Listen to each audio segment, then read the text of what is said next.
Öksüren, nefes alabilen ve tıkandığını ifade edebilen bir kazazedeye aşağıdaki ilk yardım uygulamalarından hangisi yapılır? Cevabını yorumlara yaz.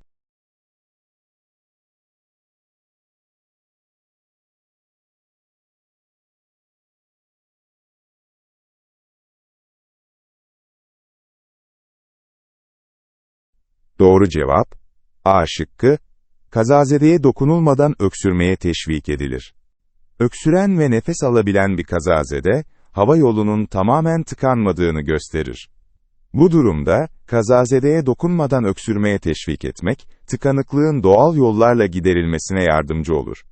Diğer seçenekler, hava yolu tamamen tıkandığında uygulanır ve gereksiz müdahaleler kazazedeye zarar verebilir. İlk yardımda, gereksiz müdahalelerden kaçınmak esastır. Hatırlatma, eğer kişi öksürebiliyorsa nefes alabiliyordur. Bu durumda sadece öksürmeye teşvik edin.